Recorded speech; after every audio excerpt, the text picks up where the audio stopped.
we have great companies.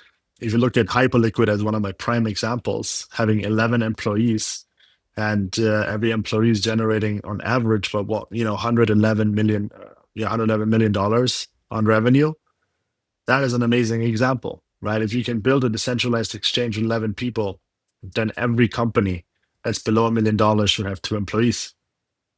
So the comparison with Robinhood today, they have over 2,000 people compared to 11 at Hyperliquid, and Hyperliquid is slowly getting to the level of Robinhood. And we're live. Hello, humans, believers in decentralization, those who still are here with us in this violent crypto market. And today we, as always, have a special guest. And today we've got Tobias from TBV Fund, previously at Blockchain Founders Fund. So we're gonna have a Correct. lot of insight today, and as always, we got a special theme, and as always, we got a person who's an OG in crypto. We will find out later how OG you are, because we all want to hear your story. And yeah, we're gonna talk about some consequences of AI on our economy in the following years and maybe in 20 years' time, and how it will merge with our awesome industry. So, Tobias, yeah, please let our audience know more about you. How did you end up here in crypto and still here in crypto? Yeah, thanks, first of all, for having me on this podcast. And very good name pronunciation, by the way. Because I heard all sorts of different pronunciation before. That was excellent, almost German native. And as you rightly said, we run a venture fund called TBV at the moment. It's basically started about a year ago. It's based out of Singapore. And prior to this, I was at a different fund that I set up with two other partners. And it's called Blockchain Founders Fund. And before that, I was at SOSV, which is another venture fund that focused on Web 2 and Web 3. Originated in the US, but we were all working based in the Shanghai office, based out of China. And that was also the time when I got into Web 3, which was in early 2017. SOSV led the first investment into BitMEX, which is a big derivative exchange now, but obviously started off very, very humble. And that was sort of the turning point where it wasn't just the Wild West. There was actually an interesting company that scaled extremely quickly. And from a venture capital perspective, that's obviously a very, very interesting theme, right? Because you're typically waiting for returns quite long. However, there are certain companies out there, predominantly at Web3 in this time, where you could expect a different return multiple, different return horizon. And then when I met a lot of two co-founders at that previous fund, Blockchain Founders Fund, then we decided to launch a venture capital fund. We moved it from China to Singapore because Singapore eventually started banning crypto, and yeah, wasn't obviously the safest or like the best place to start a 10-year venture fund. And we ended up moving to Singapore. Ended up getting to Singapore in 2019, and at this point in time, we've already deployed into quite a few companies, mostly smaller investments. And then starting 2019, we started deploying sort of roughly the 200 to 500K mark. Ended up investing in roughly 150 different projects out of the Blockchain Founders Fund side. And then spent almost 4 years in Singapore, obviously traveling around the world, going to most of the conferences, did a ton of podcasts. I spoke at over 300 different crypto conferences all around the world, and went through numerous ups and downs in the industry. And then in 2024, we launched TBV, which is a separate venture fund that did 25 investments to date. Basically, last year we did about 24, 25 investments. We did one early this year. So, like, literally in the first couple of the days of 2026, we invested in another company building in the RWA space. So that brings our or my total company's investment to roughly almost 200, which is a decent number. So I've seen a couple Yes. of things that did really well or didn't do well, and then also recently we got into hosting events ourselves. That was always a big interest part. We've always done this on a small scale, be it in Singapore in my apartment or back in China when also Crypto Mondays was a big thing. And arguably events bring a lot of people together, especially in this industry. As millionaire conferences of people travel around the world, and that has become a main funnel for deals. It's a mail. It has been become a main channel to connect with people, to connect with industry players, because when you launch a startup in the Web3 space, there's more than just capital that you will require. Capital is a great means to an end. It gets you where you need to be faster, ideally, if you have enough, but it still doesn't remove the need to know the right people, to know the right players in order to set up a successful company in the space. And, through these events and numerous interactions with people in the industry, you get to know the good people and the bad people eventually after making a couple of mistakes. And that should help and trickle down to the portfolio companies. So we just give them better advice on how to scale and what to do, what not to do. Of course, also based on all the previous experiences we had of why companies failed, why they didn't fail. And now we're in 2025. We're looking for seed stage companies that have found a little bit of product market fit or have the first paying clients, have a little bit of revenue, and want to support them with typically around 500K from the TBV side on really going to market and scaling from seed to Series A, or obviously to TGE if you are a company that is like purely crypto. And that has been an awesome journey, a very hectic journey over the last year, just because there's so much up and down in the market. And it's gotten quite a bit of a tough ecosystem for startups to raise. And yeah, excited to be here. As I said, thanks for the time, the opportunity, and hope I can give a little bit of value on this call, on this podcast, so to say. Yeah. We're talking about some non-distant and distant future. To be honest, I have an interesting question. So it's a very OG thingy to host a meetup at your own apartment. So how many people attended? So I did a lot of them. Um, so I had the pleasure of being an apartment in Singapore that had a common area. Mhm. So in the very, very early days, in the very, very first things I hosted, it was actually inside of my apartment. But it was only a one bedroom place. It was in the Bay Oh, Area of Singapore. And I had I think the first edition were like 30 people. It was very packed. Glasses broke. I mean, you know how it is when like 30, 40 people are in one place and network, and then it goes late at night and people had a couple of beers too much. And then I decided, okay, like my apartment is too small to host more than like 30, 40 people. So I had to effectively convince my building to let me do events in a common area. And the big problem was I couldn't commercialize these events, meaning I couldn't put up any banners. Couldn't put up anything effectively.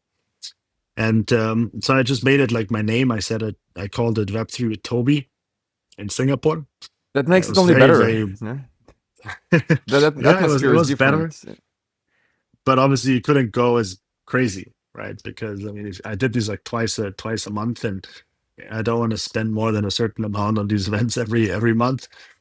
But people brought people, and then I built a Telegram group where like eventually 300 people were in there, and every time I did it, we had probably between 40 to 80 people show up. And then we had this one time, which was actually during Token Singapore, where we decided, okay, let's just do an event there during the time when everybody's in town, and 350 people ended up being there.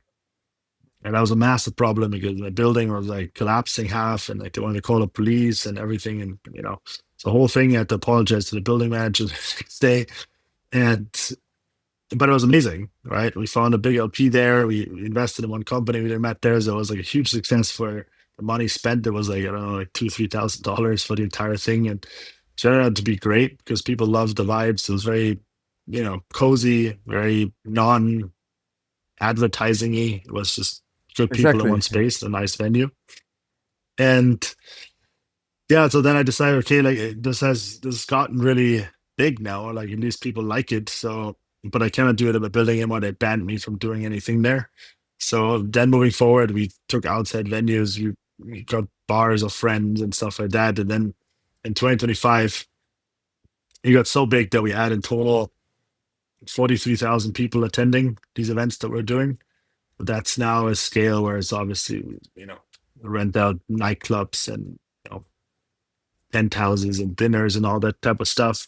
We raised about $4 million last year in sponsorship money from different companies and ended up partnering with conferences. So it went in a whole different direction. And now for 2026, where we launch our summit, which is basically the first conference like idea.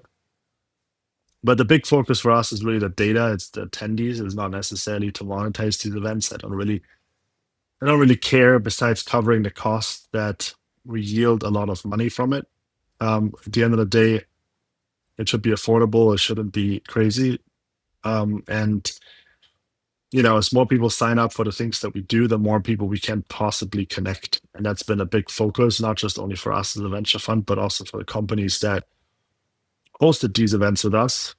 We had OKX Wallet, we had Pudgy Penguins, we had Blowfin, we had Marina Fall, IBC Group, we had Meta, MetaMask, like many, many companies that now sort of joined forces with us to put these productions into place.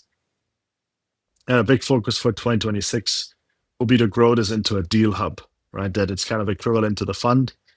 People that come to these events have the chance to get connected to the people that are sponsoring and supporting these activations and I build an internal platform doing that in order to connect A and B, not for money. I don't want a cut of any of these deals being made, but what I want it to be is that people know when I go there, I do have a chance of getting what I'm looking for. And that's sort of the big narrative. Wouldn't say change, it's always been the goal, but the narrative amplification for 2026 that I intend to do. Yeah, that's a lot of value add for your projects, correct? In the end of the day. Yeah, definitely also trying to support the project as much as possible because in an ideal case, if they're present, they will show up and Mhm. gives us an opportunity to bring them around to the right people that we think they should definitely meet, or even beforehand, we're going through the attendee list, we'll see who signs up, we'll see who could be relevant for some of the portfolio companies if they have specific requests in terms of connections or partners or exchanges that will launch or whatever it is. So it does definitely helps with the portfolio side as well. Nice, nice. So I see that you also sometimes run spaces with people online. The one I jumped on last week was insightful, and I wanted to reiterate on what you were talking about there. So, Mhm. what is happening in your opinion, and especially that you know all the companies that you invested in, what is happening inside them in terms of how they actually change their workflow, maybe change their workforce, given that finally at the end of the last year we got AI at the level where it's actually unproductive not to use it. Yeah, yeah, absolutely. I think at this point, I think using AI is mandatory, right? I think you have to make a decision to what degree you're using it and to what degree it makes sense. But if you're not using AI at that point, I think you're missing out on a huge portion of value or And you're already a dying company, so you can efficiency.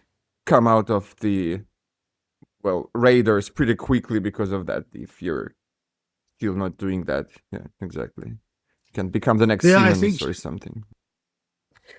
I think AI alone won't cut it anymore because AI is just such a.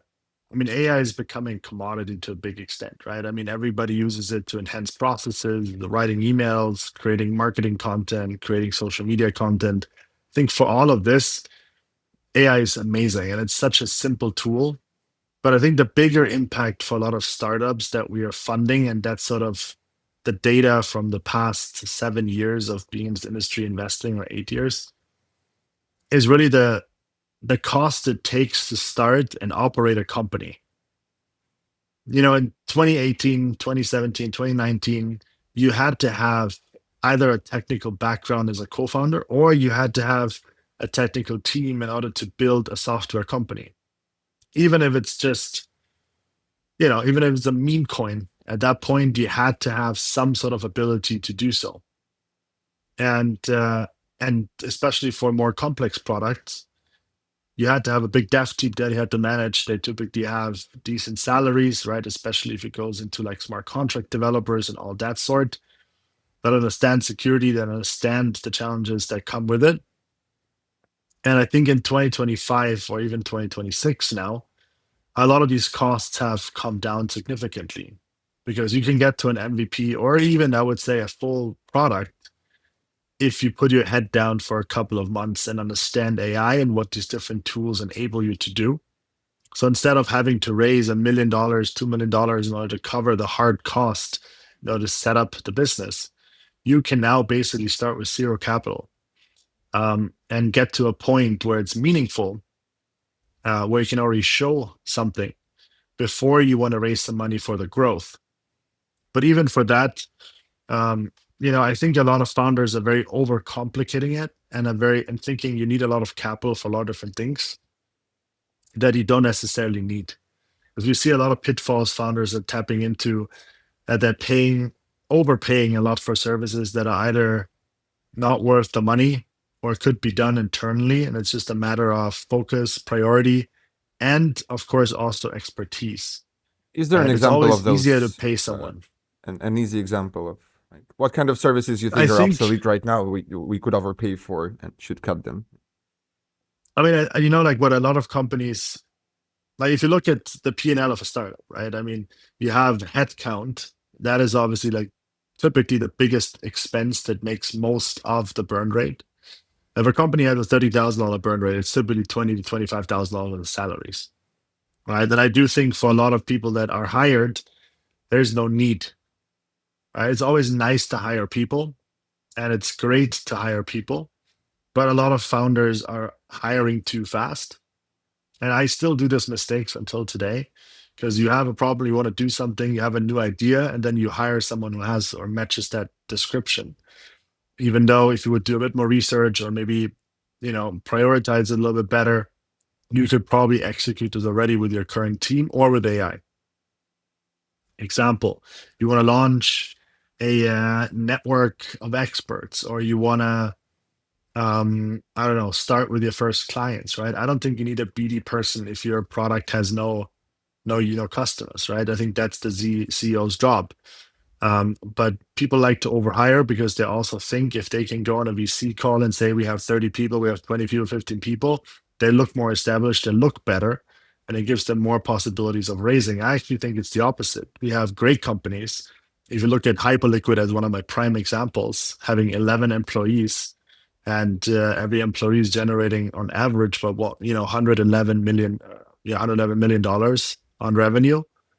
That is an amazing example, right? If you can build a decentralized exchange with 11 people, then every company that's below $1 million should have two employees, right? Maybe I'm exaggerating, Like maybe need I a saw couple of the specialists here and comparison there. with Robinhood today. They have over 2,000 people compared to 11 at Hyperliquid, and Hyperliquid is slowly getting to the level of Robinhood, and all the same Correct. assets will be traded there and there, in the end. Yeah. And like I think the same with Twitter, right? X, when you don't come in and then basically remove half the people that work there and still function, you can Oh, it see was that a not lot half. of It people was are like there 80% or minimum, I more, suppose. Yeah, yeah. 80%, right? And I think that's kind of like what I'm getting to. It's like if you really think through the people that you have and the people that you need, there's probably a delta, right? And we see that sometimes if we let go of portfolio companies, let go of a company, of an employee, and then we ask them what changed, and they said nothing. Like if you fire someone or someone leaves or whatever it is, the reason, and within 3 hours you don't feel like that there's a gap, then it wasn't relevant, right? Or if significant revenue is breaking away, or like all these type of things that have meaningful impact. Um, but yeah, but even like another very, very prime example is the marketing. Marketing is something where you can overspend tremendously. There's a million agencies that offer XYZ things that you don't need, especially on the beginning. PR is another thing where companies are trying to, you know, put word out for things that don't matter and end up paying it because obviously no one picks it up. To me, PR is So was dead for a while, to be honest, as a just I think money in the PR dump. has its point in selective pieces, right? So if you have like a big announcement, I think PR makes sense, not necessarily from the people that kind of view it, but from the legitimacy it brings when you're able to share that you've been featured on some of the stuff. But obviously, like the main reason is organic PR. If people see that it's a sponsored post on whatever, less relevant, right? But it gives some sort of legitimacy to what you're doing if you are present, right? If people Google your company's name or Google the founder's name, it would be nice to have a little bit of things popping up here and there, that you're not a ghost, right? Personal branding is extremely relevant in these days. And it's hard if you're a no-name founder to, get connected to the right Yeah. people. You don't have a certain online presence that is real. That's a big thing. Not like some, botted accounts that have no reach. But yeah, Yeah, you're correct right here. So, okay, as we talk about work, I wanted to touch upon the topic that goes in conjuncture, which is unemployment of all these many people that, well, they were experts in their own field, but however, they are now being replaced, not just due to AI and due to the fact that the founders want more profit, right, and to reduce the costs, but because founders are pushed to do so by the market conditions, especially in the recent years. I mean, only Magnificent Seven is growing well. All the smaller companies are just staying at the same place or going down unless they make a breakthrough of some kind in terms of revenue generation, right? So what will be, let's say, in 2 years with people who might have lost their jobs just now? Because I hear about it all over the place. yeah. I mean, this will definitely happen, and there will definitely be a series of unemployment. But it's the same thing. I think it also teaches us a very valuable lesson, which is you could never stop becoming better or invest in whatever education you're trying to pursue, right? Because you never know, right? Especially with this, maybe even podcast host. VC investor will eventually become obsolete because AI is making better investment decisions or sources better deals. Um, so you constantly have to reinvest in what you're doing, and I think that's also like where personal brand and all these things come into play, right? Where like you have to just be focused on being a much more rounded individual because it gets harder and harder to be an expert in a very tiny element, right? Especially if it's considered to like a very manual piece or like a very technical piece, because that's eventually what's going to be replaced.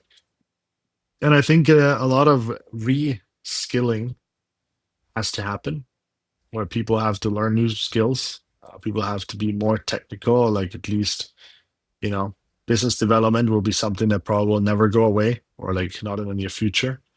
Because like people like, especially if you sell something that cannot be sold with like a subscription or like something like this. And that is just a natural process. I don't necessarily think it's a major problem, but I don't think it's the right way of saying, oh, AI is taking all the jobs and now we're all angry at AI and that's it. I think it's a possibility to learn a different skill, to grow and make potentially more money or start your own company with the help of AI, right? If you are really good at one field or have some sort of domain expertise in something that is valuable Even find the and have to niche, use this just to your find the niche and advantage. adjust to it. Yeah, exactly. Yeah, definitely. I mean, you have to find something you're good at, right? And something that provides value where you ideally give more than you take, right? And then money will eventually follow, right? Once you're good enough at something, then or you're solving a problem in a good way, or you become a super connector, whatever it is, like there will be opportunities to make money. And if you want to make a lot of money, then you anyway have to start your own company or start investing. Because from an employment perspective, making a lot of money is anyway not possible. But again, Sometimes it's money, in my possible, but you opinion, have to be lucky, right? Or do something for like 10 years nonstop, and then one day comes and you get everything in one day. That's how I usually look at the things yeah, working but it's out for mostly, people. it's more, I mean, if you, it depends what you consider a lot of money, right? But sure, but I mean, even if you look at how top CEOs are paid, um, compared to like what investor, I mean, it's again always about success, right? You can be an investor and you can be broke because you're a bad investor.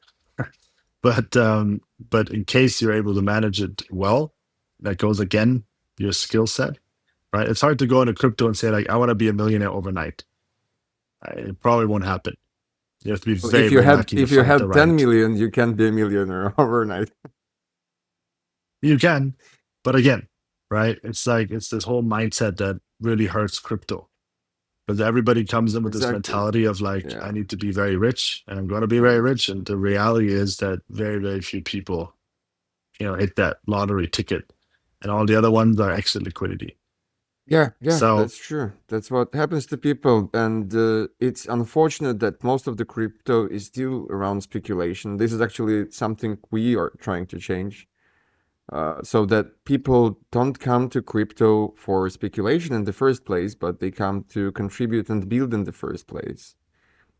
Yeah. So I think the new wave should be like that because you remember good old days 2017 and before that 2016.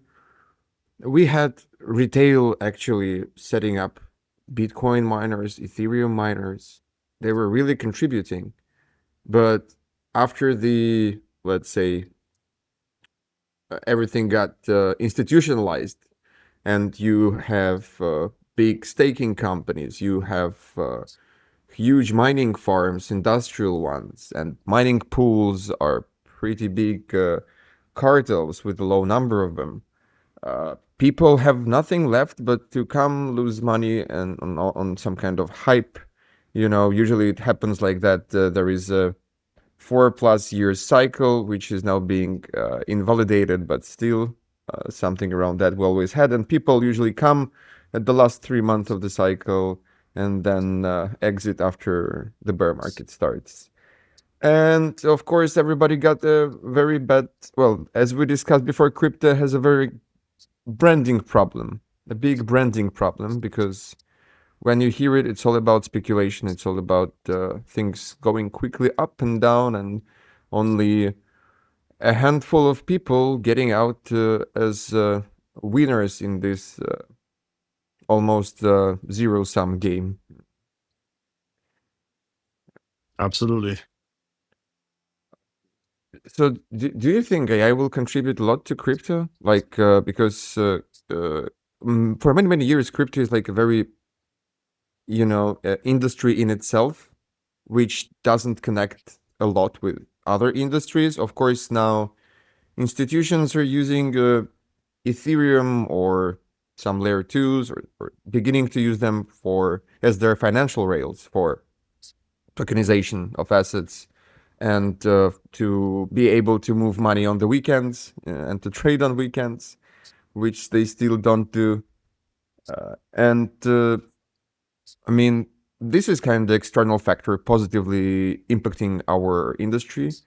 So, what about AI?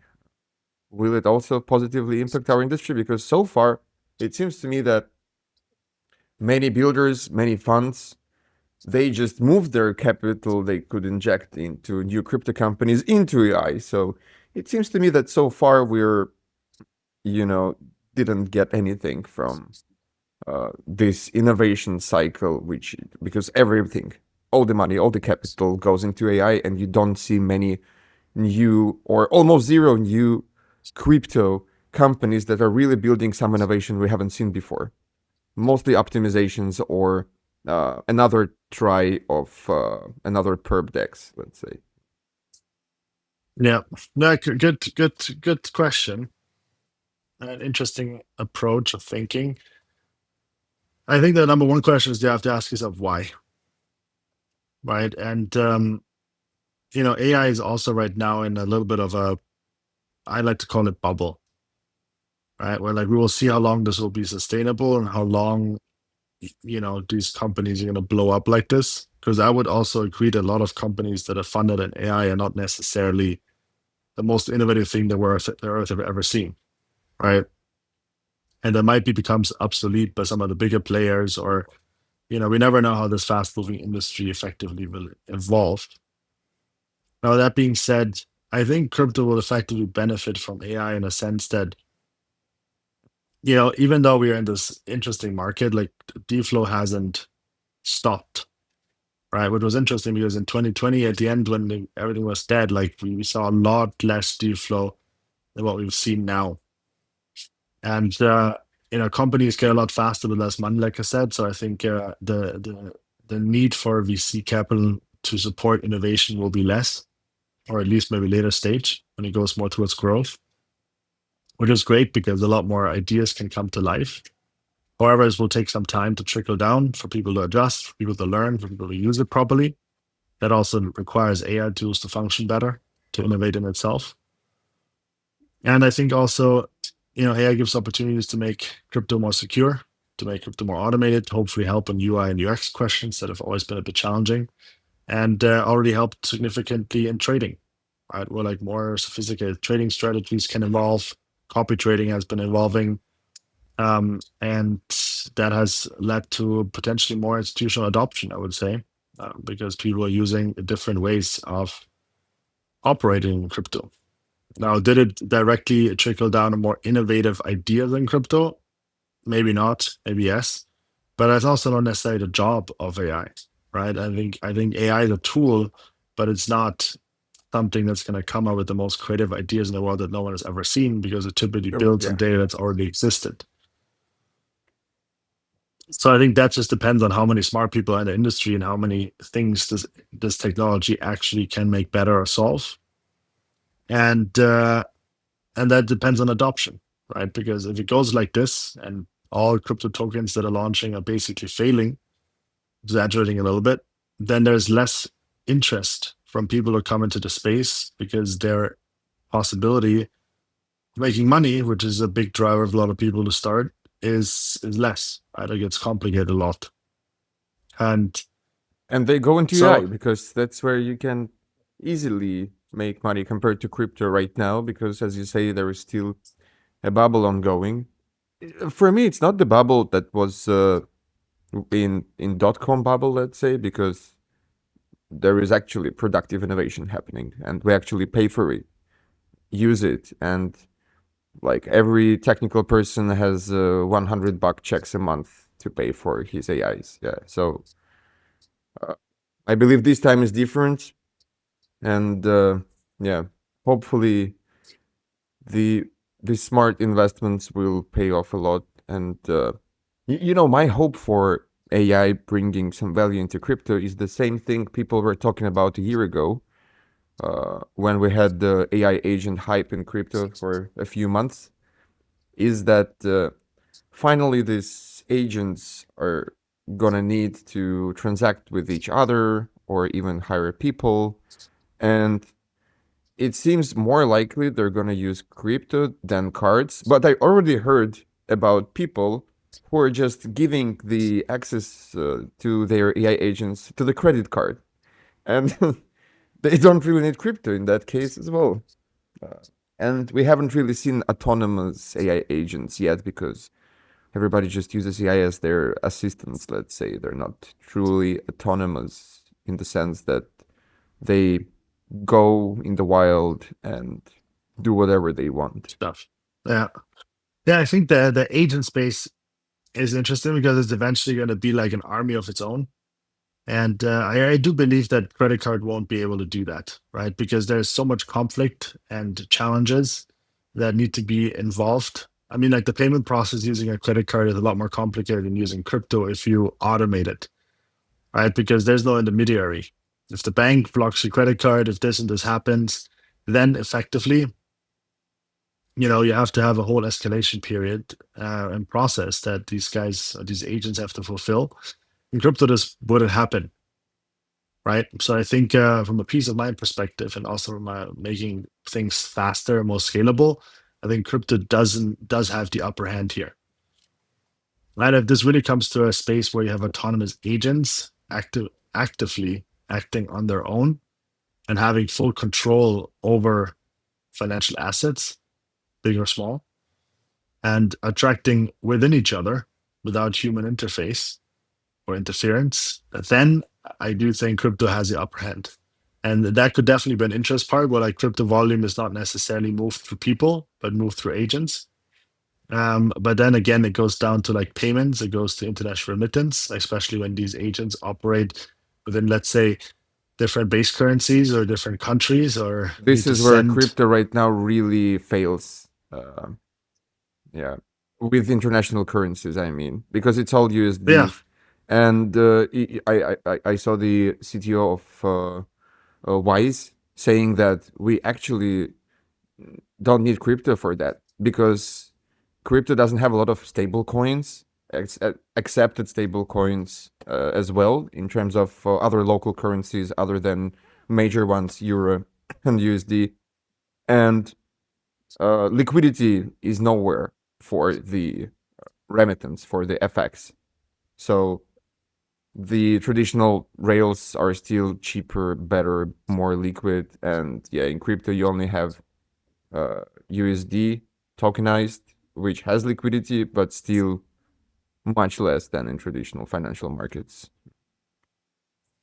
Yeah, it's a volume game, right? I mean, if you look at the volume that goes through traditional finance and crypto, there's a world of a difference. Um, but it doesn't mean that it cannot go this way, right? But again, it depends on, we shoot ourselves in the foot all the time because we have all these crazy things happening in the industry, and that's what's blasted into the media, and that's why everybody has a very bad picture of crypto. And in traditional finance, these things happen too, but they're so normal at this point that no one really talks about it, right? I mean, I don't know the exact numbers and dates, but I would argue that there's probably more scam happening in fiat than in crypto in the absolute numbers, Of right? Not course. on the so like on that point, I'm still a very big believer. And stablecoins is, for example, something that we look into very deeply. I think it's a very overlooked space, even though it was hyped for a little bit. But there's a lot of possibilities for stablecoins because that's probably the most relevant cryptocurrency that we will ever need. Right? People need stable things to transact in. If something fluctuates the entire time, and except for speculation and trading, it's not necessarily very, very good. Right? That's why we invented derivatives and hedging solutions and all that stuff to basically remove volatility. And crypto is extremely volatility. That's why stable coins are going to be a very desired piece in order to bring that type of predictionness into the market that then can be used for proper processes to operate. This proper processes, especially when agents transact, cannot have much volatility, right? Because that would be a massive issue. It needs to be stable. It needs to be somewhat predictable. And I think that's where like different subsets of stable coins are going to have a big impact. Are you still a believer in like neutral stable coins that are not really tied to one currency, but are like a new currency, which is maybe even more stable compared to dollar, which is just going down because this is the strategy of the United States? Yeah, I mean, I don't necessarily think that stablecoins have to tie to the US dollar. Right? The problem is just the dollar is already the most relevant currency right now because everybody's using it and everybody's transacting it. Global trade is transacting it for the most part. That's why like a lot of people try to dominate it denominate it in USD. However, I think there's a much better opportunities, right? And I still don't know why they haven't found yet so much adoption compared to the ones that are based on USD. Yeah, true, true. So we don't have a lot of time yet, and let's go fast forward 5, maybe 20 years from here, the Anthropic founder said it's like 2 years left till we have AGI. And AGI is just an entity that can do anything a person can do, uh, but maybe a little bit smarter. Yeah. And of course, the next Probably. stage would be artificial superintelligence. So it may turn out that it takes just a board of directors and maybe one CEO, and then the army of AIs to run something like Twitter. It can possibly happen, yeah. And given the infrastructure we have right now, I mean, financial infrastructure, what do you think is the future of all these people who want to work, who want to have meaning in life, something meaningful to do? Or will we become kind of pets that get feeded and get free parties from artificial general intelligence and do nothing? Like, what's your take on that world we will have in our lifetime? I think, I mean, obviously that's like a big step forward, as you said, right? It's like probably not 5 years, because there'll be a lot of resistance to a lot of stuff. And until all the companies come on board with this idea, this will take probably a generation to shift. And I think there'll be I mean, I'm convinced there'll be a tremendous shift in how we see the world right now.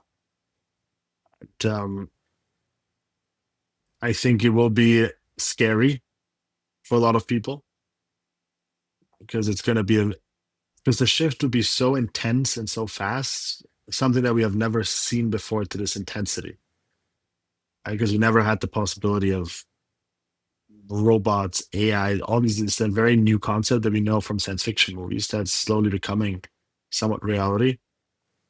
And this will create a lot of controversy, a lot of ethical questions that need to be answered. And at the same time, it's dangerous, as well as it brings a lot of positivity and obviously productivity and efficiency.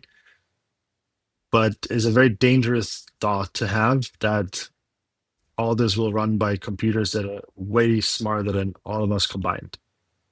Right. And I think a lot of people are even more scared than this because that means that they lose their job, their ability to generate money.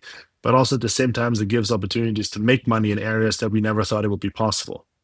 Right. So I think there has to be a big shift in thinking, a big shift in acting is going to be required from us as humans in order to cope with that exponential increase of artificial intelligence being basically available at almost no cost. Right. And that's, I think, the biggest thing here is that this technology, unlike computers or other things that takes years for it to be affordable, is immediately affordable and most of the time for free. And as stuff that is for free and useful, the adoption will be a lot faster. That requires a lot of energy that has to be provided somehow. That's what we're obviously talking about having data centers and stuff like this in space, because eventually the energy requirement will be bigger than most countries of single Yes. companies. And that will be a challenge to even provide that in order to basically fuel this transformative period. So there's still a lot of unsolved questions that sound amazing on paper, but the resources are still the questions and who will finance all that. And I think it's a great time now to get familiar that this world will eventually be like this, if you like it or not. In some countries, it will definitely be faster than in others. Depends if it's emerging countries or established countries. But I think it's now is the time to get familiar with these tools and already get that kind of head start to a lot of other people that will get to this wave when it's too late, as most of the time. Because you have now people that are already fully using AI or making all the money with AI, and they're learning ahead of the time, which is relevant because a lot of people be shocked when they walk in office and the whole thing will look different, right? Um, but I do think that AI has a lot of possibilities and a lot of challenges that need to be explored. And if not handled correctly, it definitely can become a big challenge for what and how we see the world right now. So I was following from like 2011 the researcher on AI element and safety who was working back then on that already. And 4 years ago, he said that there is no hope left once AGI, artificial superintelligence, as well rises, let's say.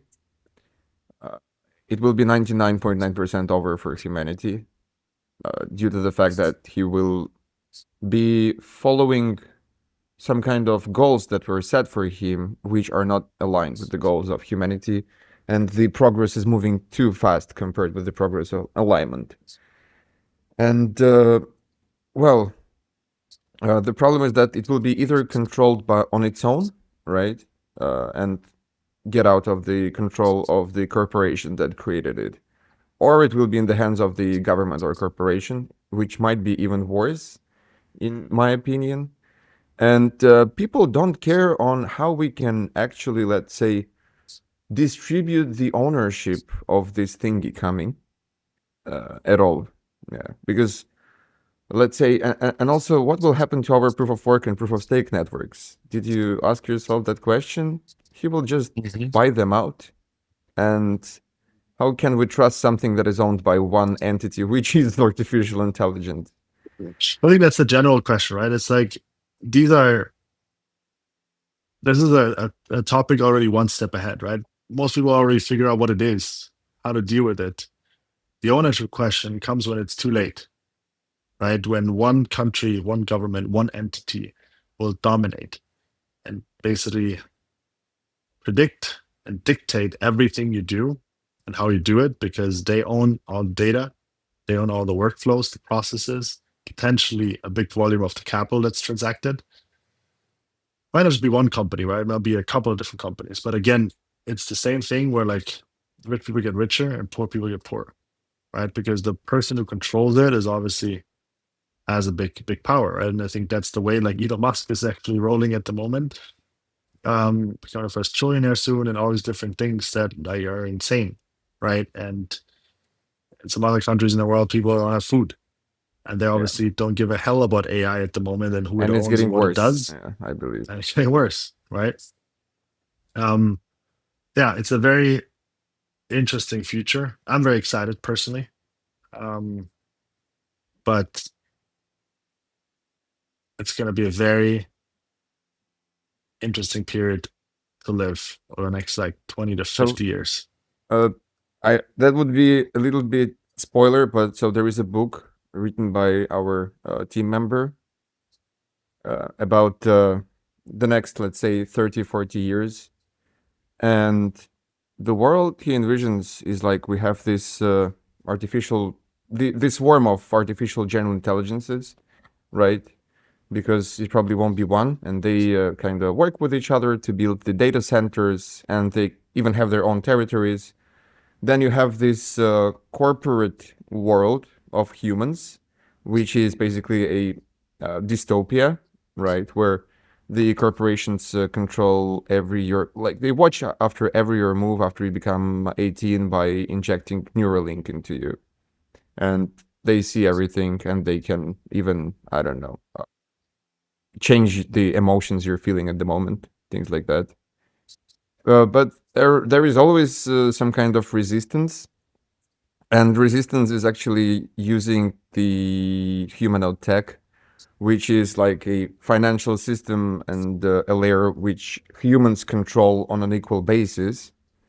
And eventually, these are like three superpowers distributed across the earth, and they try to negotiate with each other.